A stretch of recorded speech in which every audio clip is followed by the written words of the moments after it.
BBC تقرنيا دحر إسراء دقائق كجمريو نكتكتاتلنا نعدم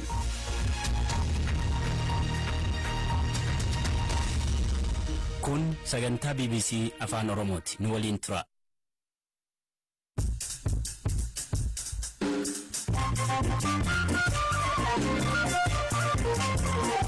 Ashama kam jirtur doftota keenya sagantaan keenya kamisaa eegalamee jira finciltootni Tigraay naannoo Affaar keessaa bahurratti yaada mootummaa federaalaa fi TPLF ragaa waraanaa jiru garuu mo'ameetu achi bahe akka itti bahe irratti ammoo konkolaataan bahe xiyyaaraan bahe lafoon bahanii garuu bahaniiru. erga sadaasa darbee Sudaan lafa Itoophiyaa seeraan ala qabattee jirti jechuun ministeerri Haajaa Alaa himachuu Taiwan dinagdee ijoo bara Itoophiyaa xumuramaa jiruu fi waa'ee walleewwan haaraa afaan Oromoo dhiyeenya bahanii ogeessi waan jedhu qabiyyeewwan garaagaraa mul'achuu jalqabaniiru qulqullina viidiyoolee qulqullinni sagaleellee qindaa'inni muuziqaallee akkaataa baay'ee fooyyee qabuun dhiyaachaa jira. Ani Galaanaa Balay nu waliin turaan isiniin jedha. Finciltootni Tigraay Affaar keessaa mo'amanii bahuu mootummaan hime TPLF ammoo mo'amnee miti jedha. Bakkeewwan naannoo Affaar naannoo Tigraay daangessutti seenanii ka turan finciltootni Tigraay mo'amanii naannichaa ba'aniiru jedhan dubbii himaan ministeera dhimma alaa Itoophiyaa Ambaasaadder Diinaa Mufti. Dubbii himaan adda bilisa baasaa uummata Tigraay Geetaachoo Raddaa Affaarii bahuu mirkaneessanii jiru. Eliyaas Mulugeetaa dabalee isinitti hima. Mootummaan federaalaa fi naannoon Affaar akka jedhanitti baatee adoolessaas naannoo Affaar kan seenan finciltoonni TPLF haleellaa raayyaa ittisa biyyaa fi humna addaa Affaariin tarkaanfiin irratti fudhatame naannichaa baheera jedhan. Dubbii himaan adda bilisa baasaa uummata Tigraay TPLF Geetaachoo Raddaa Affaarii bahuu mirkaneessaniiru. Garuu kan baane mo'amne miti jechuun Rooyitersiif himan. Dubbii himaan ministeera dhimma alaa Itoophiyaa Diinaa Muftii ibsa har'a kennanii irratti odeeffannoo waraanaa qabnuun tarkaanfii waraanaa irratti fudhatameen mo'amee baheera jechuun dubbatan.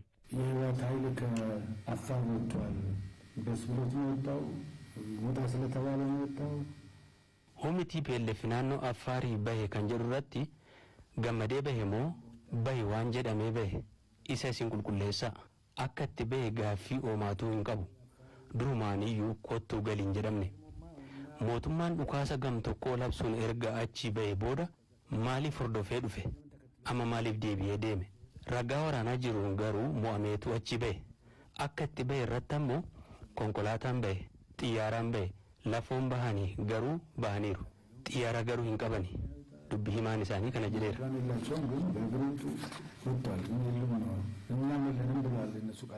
naannoon Affaar bakkeewwan finciltoonni Tigraay qabatanii turan irraa lola walitti aanee gaggeeffameen guutummaa guututti akka bahan taasifamu gaafa wiixataa eegalee ibsaa ture. Biiroon Kominikeeshinii Affaaris godina Fantiraasuu irraa finciltoonni Affaar akka bahan taasifamu ibseera.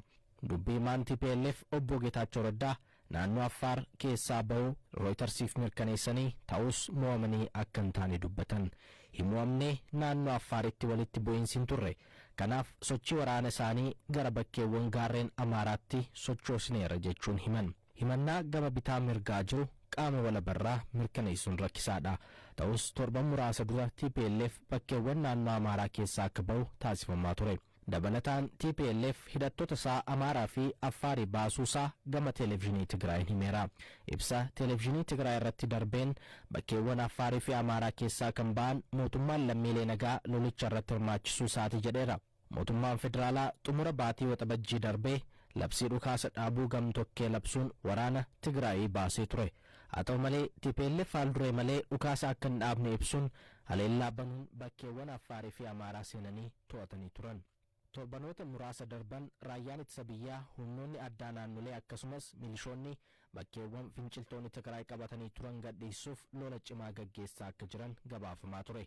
Kanaanis mootummaan federaalaa injifannoo galmeessaa fi bakkeewwan to'ataman gadhiisiisaa akka ture akkasumas finciltoonni TPLF bakkeewwan irraa yoo gadhiisan lammiilee nagaa irratti haleellaa raawwachuu fi qabeenya mancaasuu isaanii himataa ture. Torban darbee godina Gondar Kaabaa aanaa Daabaat bakka Cinaa jedhamutti hidhattoonni TPLF lammiilee nagaa 120 ol ajjeesuu isaanii jiraattonnii fi bulchaan aanichaa BBC'tti himanii turan.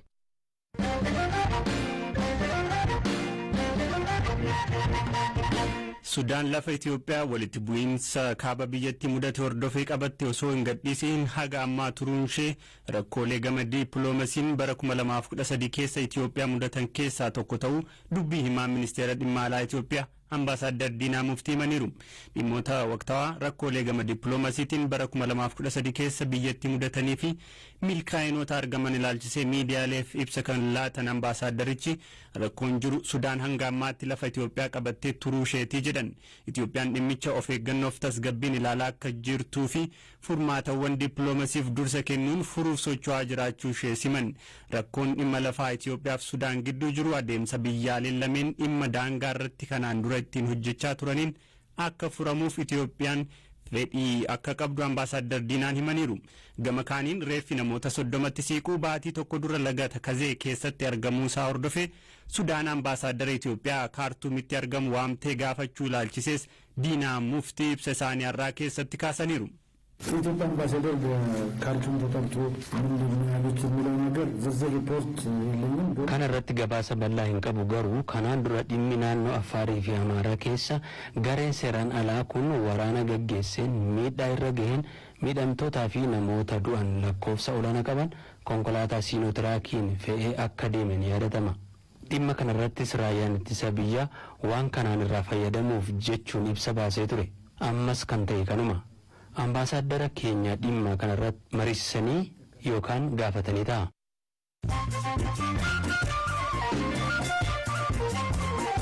Dhaggeeffattoota odeessaalee gaggabaaboo muraasa miseensonni garee walabaa fi maanguddoonni addunyaa The Elders gareewwan waraanaa Tigraay irratti hirmaachaa jiran waraana dhaabuun akka mari'atan jajjabeessuuf tarkaanfiin akka fudhatamu mana maree nageenyaa UN gaafatan.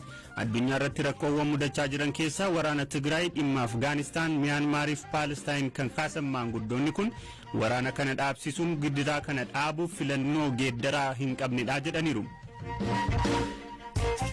Waraana Maqdalaa bara 1868 booda qabeenya mana amantaa Ortodoksii waraana Biritishiin saamame waggoota 150 booda dhaabbata biyya UK tokkoon caalbaasiin bitamee Itoophiyaaf deebi'uu fi qabeenyi saamame kitaaba qulqulluu, fannoo, gaachana mootii fi faaya mana amantaa fa'aa of keessaa qabaa jedha UK'tti embasiin Itoophiyaa.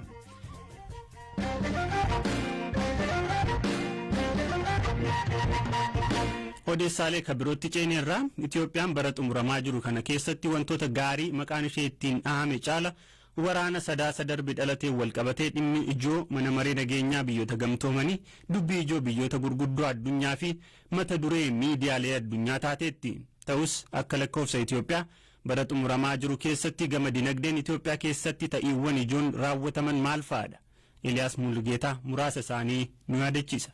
Gama jijjiirraanootiin Itoophiyaan bara 2013 fooyya'insa diinagdee taasisuu kan jalqabde nootii birrii abbaa 10, 50 fi 100 waggoota 20 ol itti gargaaramaa turte jijjiiruun nootii birrii haaraa ifa gochuudhaani. Biyyattiin seenaa ishee keessatti yeroo jalqabaatiif nootii birrii abbaa 200 maxxansiteetti. Biyyattiin nootii birrii duraan turan jijjiiruudhaaf baasii biroo osoo hin dabalatiin maxxansiisuuf qofa birrii biiliyoona 3.7 baasii gochuu ishee ministeerri muummee yeroo sana beeksisaniiru. Gama miidhaa waraanni Tigraay qaqqabsiiseen ammoo waraanni kun haga ammaatti biyyattii hangam akka baasee odeeffannoon ifa ta'ee jiraachuu baatus akka ragaa trending economicsitti baasii waraanaa hanga dhuma muddee dhuftutti doolaara miiliyoona 502 qaqqabuu danda'a jedhameera. Barreessaan olaanaa UN Antonio Guterres waraanni kun kaaznaa biyyattii keessaa doolaarri biiliyoona 1 ta'u akka ba'u taasiseera jedhaniiru. Gama qaala'insa gatiitiin ammoo Itoophiyaa keessatti qaala'insi jireenyaa hammaachaa dhufee jiraattota magaalaa hedduuf qormaata ta'uun tabba hin bahamneeti ta'eera. Agarsiiftuu qaala'insa jireenyaa kan ta'e gatiin akka malee dabaluun ji'a hagayyaa keessa parsantaa 30.4tti guddateera. Akka ragaan eejensii istaatistiksii Itoophiyaa agarsiisutti ji'a hagayyaa keessa gatiin midhaan nyaataa parsantaa 32 guddatee waggoota kurnan baay'ee keessatti daballii gatii biyyattiin agartee hin beekne parsantaa 37.6 gaheera. Gama gatiin sharafa alaa qaala'uutiin ammoo hanqinni sharafa alaa rakkoo biyyattii ijoo ta'ee waggootaaf itti fufe bara kana keessas akka malee dabaleera. Baroota keessatti haala adda ta'een dabalee gabaan doolaaraa baankiitti tokkoon isaa birrii 45.6 sharafamaa jira. Gabaa gurraacha jedhamuun kan beekamu irratti ammoo sharafni alaa doolaara tokko naannoo birrii 70 kan jijjiiramu yoo ta'u garaagarummaan gabaa idilee waliin jiru birrii 20 oliin ta'uun isaa ogeessota dinagdee dhimma yaaddeessiteera. Gama hayyama teleekoomii haraatiin ammoo industirii teleekoomii waggoota 126 harka mootummaa ture banaa taasisuun Itoophiyaan hayyama teleekoomii kan kennite bara kana keessatti. Gabaa teleekoomii Itoophiyaa keessatti hirmaachuuf caalbaasii idil addunyaa taasifameen gurmuun Safaariikoom warra Keeniyaan durfamu doolaara miiliyoona 850 mooteera.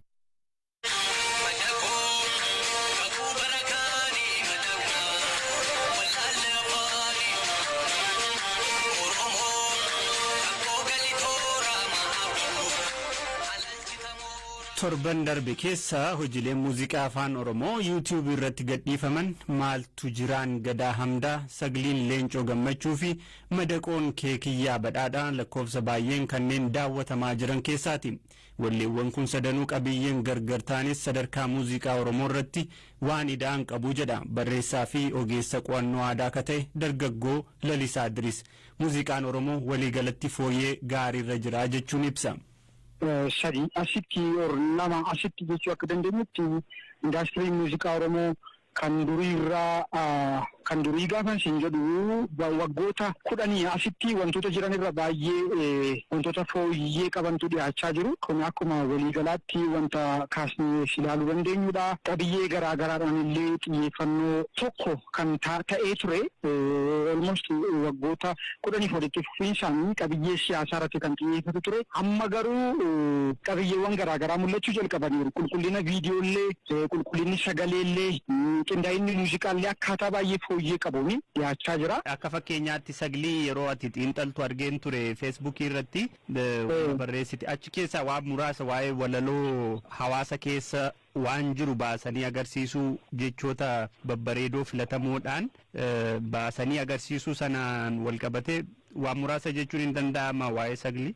Walaloon sun yookaan walaloon leencoon sirba sana salgii keessatti fayyadame walaloo ta'uurra darbee seenaadhaan maqaa gosoota naannoo Idoo Abbaa Booraa keessatti beekaman gosoota maqaa gosaa balbalaa sana kaasaa maqaa biyyaa kaasaa sana qofaan immoo osoo hin taane isa cinaatti maqaa gosaatiin dubbata. Amma fakkeenyaaf suphee hurrumbaa'ee jedha. Suphee hurrumbaa'ee gaafa jedhu hurrumbaa'uun caccabuu yookaan burkutaa'uu hiika jedhu qabaata. Garuu hurrum maqaa achiiti. Supheen maqaa biyya sana keessa jirudha. Gosa maqaa gosaati. Kan inni ibsaa jiru wantoota lama jechuudha. Achi keessatti seminoota akkasiidha. Kan inni achi keessatti argee sirriitti hawaasa illee ibsuu danda'a. Aadaa bakka sanaa ibsuu danda'a. Qabiyyeen walaloo keenyaa baay'inaan qabiyyeewwan siyaasaadha. Haa ta'u malee keessaa baasanii dubbachuuf cegoodhaan dubbachuu wanta jedhamu bakka lamatti hirree ilaaluu dandeenya. Sirbootii yeroo dhiyoo asitti ba'aa jiran isa kanarratti jaboo akka ta'an sitti meera.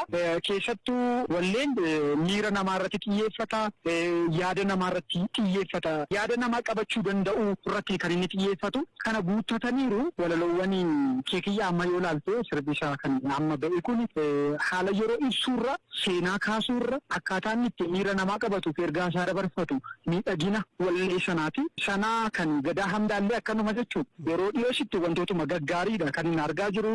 Yaada walaloo fi viidiyoo wal simsiisuu wajjiniinoo wal qabate maal taajjabde? Keessattuu amma sirbii leencoo gammachuu akkaataa inni itti shubbisa dabalatee aadaawwan bakka sanaa dabalatee itti seensa isaarraa ka'ee amma dhaqee keessaa ba'utti aadaa hawaasaarraa osoo hin goriin aadaa naannoo iluutti sirbamurraa osoo hin goriinidha kan inni adeeme baay'ee waan namatti toludha. Kan gadaa hamdaallee akkanuma jechuudha. Keessattuu immoo achirratti wantooti isaan dhiyeessan yookaan agarsiisan bifa ergaa walaloo isaanii wajjin deemuun diraamaas haa ta'u shubbisa akka isaan itti dhiyeessan hurrubbii hawaasaaf qabatanii deeman hedduu hawwataa fi waan uummaticha fakkaatudha. Kun nama boonsaa aadaa beeksisuun cinatti illee Oromiyaa beeksisuudha jedheetan yaada'ani hawwataadha waan namatti tolu kan duraarra baay'ee jijjiiramni guddaa waan jirudha wanta kanarratti jedhee yaada.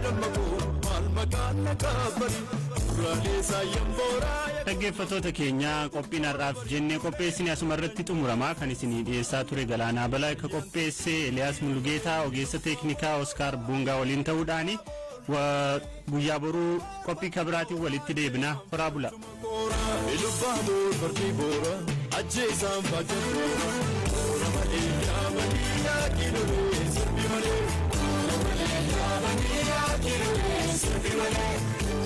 biyya banii